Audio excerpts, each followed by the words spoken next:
Umunsi mwiza rero nshuti bakunzi mukurikiye Divine Family TV, twongeye kubaha ikaze mu biganiro byacu. Muri aka kanya ibiganiro twongera kubabwira ngo mbere na mbere turaza kwihanganisha abaturage bose batuye igihugu cya Tanzania, igihugu cy'abaturanyi, tubabwira ngo pole cyangwa se mugire kwihangana kubwo kubura umuyobozi w'igihugu cyanyu. Muri uyu munsi rero tubazaniye amakuru avuga kuri nyakubahwa perezida wa repubulika y'igihugu cya Tanzania, John Pombe Magufuli. Uyu munsi twamaze kwakira amakuru aturutse ku mbuga nkoranyambaga zitandukanye z'uko uyu mugabo atakiri mu isi y'abazima cyangwa se yamaze kwitaba Imana mu mvugo ya Kinyarwanda. Uyu perezida rero Magufuli uyu munsi akaba aribwo amakuru yasasakaye ku mbuga nkoranyambaga zose ku mugoroba w'uyu wa gatatu, bikaba byacicikanye ku mbuga nkoranyambaga hirya no hino nyuma y'uko hari hamaze iminsi hari ibihuha bivuga y'uko yaba yarazize coronavirus cyangwa se COVID-19. Perezida Magufuli umwe mu baperezida batigeze bemera ko korona ibaho, mu gihe abandi nk'uko mubibonaho ku mashusho, mu gihe abandi bari muri lockdown, we akaba yarabwiraga abaturage b'igihugu cyiwe yuko icyo bagomba gukora ari ugusenga, ndetse akababwira ati umuntu yazira malariya cyangwa se akazira giripe ndetse na kansa, ariko twebweho umuhamagaro wacu ni uwo gusenga. Uyu muperezida wagiye ukora ibintu bitandukanye n'uko abandi baperezida bitwara, bikaba byaragiye bigaragara ko ari umuperezida wicisha bugufi, haba ari mu buryo bwo gusabana n'abaturage biwe. Akaba ari umuperezida wari ukunzwe muri iki gihugu cya Tanzania, ku buryo benshi abaturage b'iki gihugu ndetse cyangwa se aba neighbor baturanyi b'igihugu cya Tanzania bakaba bose baguye mu kangaratete, ndetse banavuga bati ibi bintu ntago byoroshye. Perezida Magufuli akaba ari umwe mu bantu babashije kuvuga yuko coronavirus atari indwara y'abanyafurika, nyuma ya perezida w'u Burundi nawe witabye Imana mu minsi itambutse. Magufuli nawe akaba abashije gusezera urugendo rwo muri iyi si, nyuma y'uko nawe ari mu bantu we lockdown yiwe yayikoreye mu butayu. Aya mafoto akaba ari amafoto yasasakanye mu gihe cya coronavirus, cyangwa se mu gihe abantu bari mu ma lockdown bose bari mu mazu iwabo. Magufuli wiwe yakomeje kugaragaza amafoto y'uko yibereye mu butayu ariho aganira n'Imana yiwe. So bivuga ngo rero Magufuli bisa nkaho hari amafoto yabaye cyangwa se yahitinze muri iyi korona. Abantu benshi bakaba baribazaga bati iyi korona mu by'ukuri irahari cyangwa ntayihari. Mu gihugu cya Tanzania Magufuli bikaba byarakomeje kugaragara ko mu gihe abandi bari bafunze, wiwe ahubwo n'imipira cyangwa se Olympic, imikino yihuza amakipe yo mu gihugu cya Tanzania yarakomeje, ndetse imirimo nimwe n'imwe mu gihugu cya Tanzania irakomeza guhimbaza Imana no gukomeza gahunda zisanzwe mu mirimo ya gavumenti, byarakomeje. Uyu rero inkuru ikaba yatangajwe kuri uyu wa gatatu, itangajwe na Vice President wa Tanzania Samia Hassan Suluhu. Akaba ariwe watangaje iyi nkuru mu gahinda kenshi cyane, akaba yavuze ati tubuze umuyobozi w'igihugu twakundaga. Nk'uko rero amakuru yakomeje gucicikana hirya no hino, bamwe nk'uko bavugaga bati perezida akaba yarapfuye cyangwa se yarajyanywe mu gihugu cya Kenya kubw'ikibazo cya COVID-19. Ibihuha bikaba byarangiye koko bibaye ibihuha, kubera ko amakuru ariho atangazwa biragaragara ko perezida John Magufuli yazize indwara y'umutima. iyi ndwara y'umutima ikaba yitwa atrial fibrillation. Iyi ndwara rero ikaba ariyo ndwara ibashije kumuhitana, akaba yari afite imyaka 61 y'amavuko cyangwa se imyaka y'ubukure 61. Byumvikana ko yari akiri mutoya. Iyi ndwara ngo akaba yarayimaranye imyaka 10, ariko noneho muri iyi minsi 14 ikaba aribwo yakajije umurego, biba ngombwa ko ajya mu bitaro, ndetse biza kurangira akurikiranwe by'umwihariko, ariko birangiye avuye muri uru rugendo rw'iyi si cyangwa se muri ubu buzima busanzwe twese tuba turimo tugenda, ariko tuvuga ngo fayinali yacu ni aho ngaho. Magufuli rero akaba yaravuze ati gupfa aho tuzapfa, ariko icya mbere cyakwanza ni ugupfira muri Kristo Yesu. Ntatinya kuvuga yuko ukuntu Magufuli atambutse cyangwa se urugendo akoze, hari byinshi cyane bigaragara yuko ashobora kuba ahantu yerekeye ari heza, kubera ko yari yariteguye.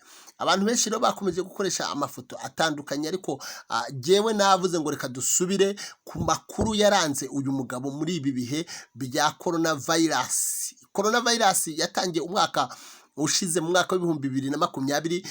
Dutangira kubona ibimenyetso byayo mu Afurika mu kwezi kwa gatatu, aho ngaho mu mpera z'ukwezi kwa kabiri.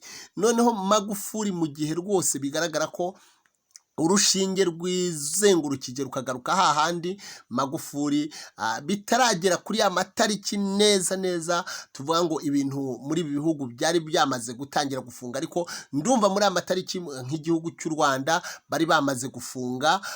Uganda haburaga iminsi mikeya, kuko ndumva umunsi batanze itangazo batumenyesha yuko ibihugu cyangwa se imipaka na lockdown twayinjiyemo ari mu matariki 23. Aha rero Magufuli we yakajije umurego mu kwegera Imana no kwitunganya. Bishobora kuvuga ko uyu mugabo rwose imbere y'Imana yaba ahafite amakuru mazima. Magufuli rero utambutse cyangwa se umuhisi Magufuli akaba atambutse cyangwa se akaba yitabye Imana, yaramaze gutorerwa indi manda y'imyaka 5 yo kuyobora igihugu cya Tanzania. Akaba kuri manda y'imyaka 5 yaramaze gutorerwa, yaramaze kuyoboraho amezi 5 yonyine. Bivuga ngo imyaka 4 n'amezi 7 hari umuntu ugiye kuyiyobora. Ninde rero ugiye kuyobora iki gihugu muri iyi myaka 4 n'amezi 7? Uwo nta wundi n'uyu vice president, kuko itegeko nshinga ingingo ya 37 cyangwa se article ya 37 ivuga yuko iyo nyakubahwa perezida wa repubulika yitabye Imana cyangwa se akaba yagira ikibazo cy'uburwayi butamwemerera gukomeza inshingano ziwe, ahita asimburwa na vice perezida wiwe. Bivuga rero ngo Samia Hassan Suluhu niwe ugiye guhita ayobora iki gihugu cya Tanzania. Uyu Samia Hassan Suluhu akaba ari umudamu ugiye kuyobora bwa mbere hano mu East African, mu bihugu bya East African. Akaba ari we mudamu wa mbere ugiye kuba perezida wa repubulika. Akaba ari perezida wa 6 ugiye kuyobora igihugu cya Tanzania, nyuma ya Magufuli wari perezida ku nshuro ya 5 kuva iki gihugu cyabona ubwigenge cyangwa cyabona repubulika. So ibintu rero ahangaha biragaragara ko ibintu ntago byoroshye, cyangwa se nk'uko bigaragara bikaba ariyo makuru ariho ahitinga. Ese uyu mumama cyangwa se uyu mudamu ugiye kuyobora iki gihugu, mu gihe ibi bihugu uburyo byari biyobowe mwari musanzwe mumenyereye ko umuntu ayobora igihugu akakiyobora ari umusirikare, ndetse hari n'ubundi buryo bw'ubudahangarwa avuga bikijyana. Noneho kikaba kigiye kuyoborwa n'umudamu. Aho none abatavuga rumwe n'ubutegetsi, amashyaka atavuga rumwe n'ubutegetsi araza kubifata ate, cyangwa se biraza kugenda bite? Reka rero byose tubitege amaso nkubwira ngo Magufuli akaba ari mu baperezida bamaze igihe cyangwa se akaba ari umwe mu bantu babaye perezida bamaze igihe imyaka myinshi cyane bari muri politiki. Magufuli akaba yarinjiye muri politiki mu mwaka w'1995. Kuva icyo gihe akaba uyu munsi apfuye ari perezida wa Republic of Tanzania ku myaka 26 yari amaze ari muri politiki y'iki gihugu, kandi akaba ari mu baperezida bakeya babashije kugwa cyangwa se babashije gupfa bapfiriye ku ngoma cyangwa se bapfiriye ku butegetsi bw'igihugu. So uyu Magufuli rero bikaba bigaragaye yuko urugendo rwiwe hano mu isi rurangiriye ahangaha. Tukaba twabwira abantu ngo mukomeze mubwire inshuti n'imiryango pole, nawe tumubwira ngo rest in peace, kuko uru rugendo twese niho twerekeza. Magufuli rero wakunzwe n'abantu cyangwa se n'abaturage yarayoboye, ndetse harimo n'abaturanyi b'iki gihugu cya Tanzania. Akaba ari umuntu bafataga nk'icyitegererezo kubera ko bari bamaze kumuha amazina menshi atandukanye y'ubutwari bitewe n'uburyo yacaga bugufi. Hakaba hari aho yagaragaje ubusabane bukomeye cyane rwose, agaragara asangira n'abaturage biwe ibigori. So bivuga ngo uyu mugabo yari umugabo ucisha makeya, kandi yari umugabo wubaha Imana. Akaba yari umugabo utashye rwose hatarabaho ikibazo icyo ari cyo cyose kigaragara muri politike, yuko ari nka bya bindi bavuga ngo yanambye ku butegetsi cyangwa se yashatse kugundira ubutegetsi. Uyu Magufuli akaba arangije urugendo rwiwe hano mu isi, atarangije manda yiwe yatorewe ya kabiri ku majwi 80 n'ibitundutundu aho ngaho, cyangwa se ibice birengaho aho ngaho rwose. Bigaragara ko yari agikunzwe n'abaturage biwe. Aho ngaho bigaragara ko yari ari munsi y'amatare.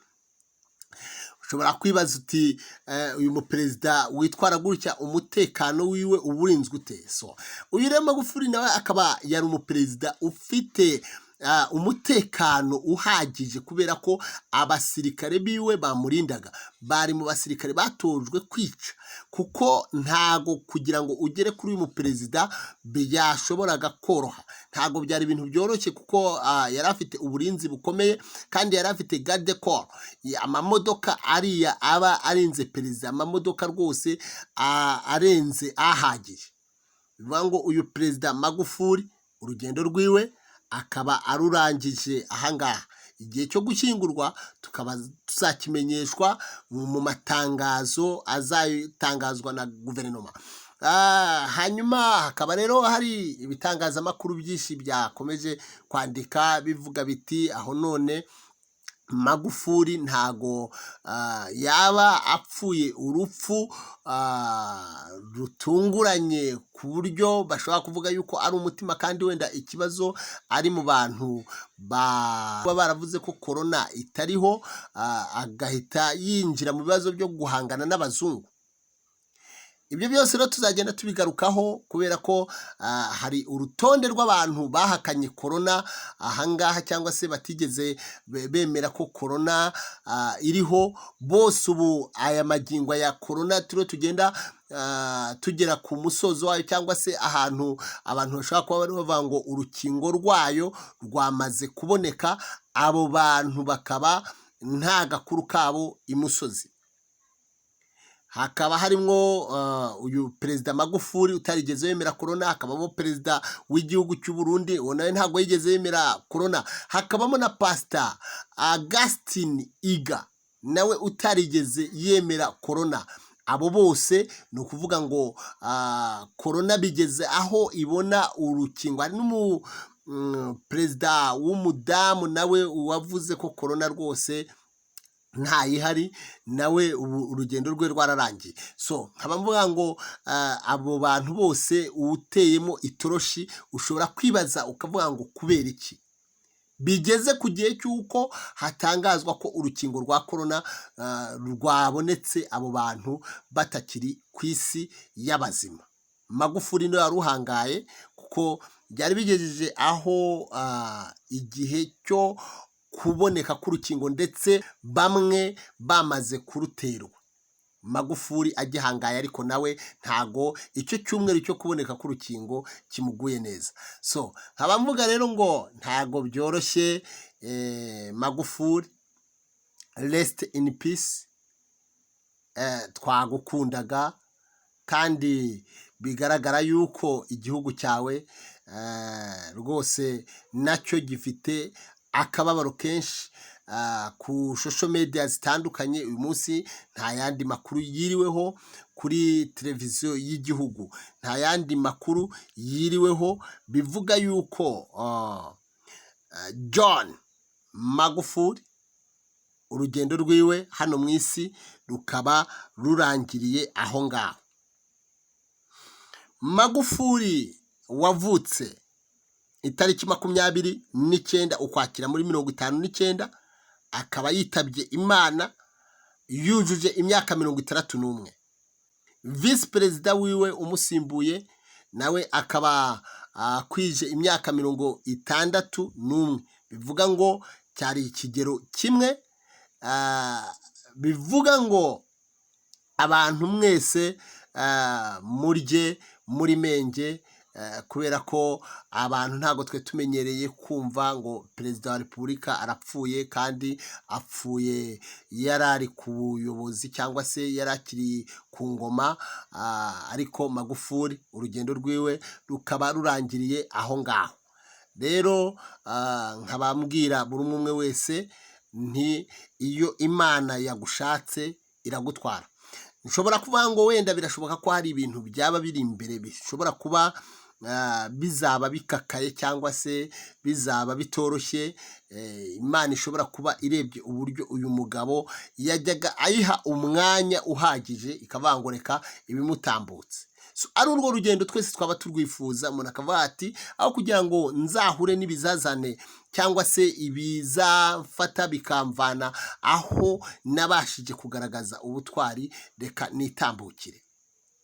Uwo bita Saduraka, Meshake na Abedenego bo barahamije baravuga ngo nubwo Uwiteka Imana atadukiza, ntago tuzigera dupfukamira ikigirwamana umwami Nebukadinezari yari yamaze kubumba akagishyira mu gishanga.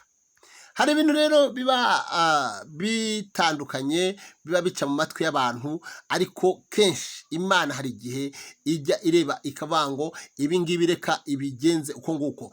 Byatumye Imana ihita iva ku ntebe yayo, iravuga ngo bitewe n'uko aba basore bafashe icyemezo kimeze gutya, bakabwira umwami ngo naho itadukiza ntago tuzabikora, ntago tuziyandurisha iri byo kurya by'ibwami, ntago tuzacumuzwa n'akamanyu k'umutsima. Uwiteka Imana arangije ahita yirahira aravuga ngo no. Kubera iki? Uyu muntu ashobora kurahira akavuga ngo naho itadukiza, nanjye nk'Imana narangiza simve ku ntebe yanjye. Hari ibintu rero bijya bihagurutsa Imana ku ntebe, bikaba ngombwa yuko ifata icyemezo. Magufuli navuga ngo niba hari ibyo Imana iriho ireba, kuko abahanuzi bo baravuga byinshi bitandukanye biri imbere, bigasanga urugendo arahangaha Magufuli yagombaga kururangiriza.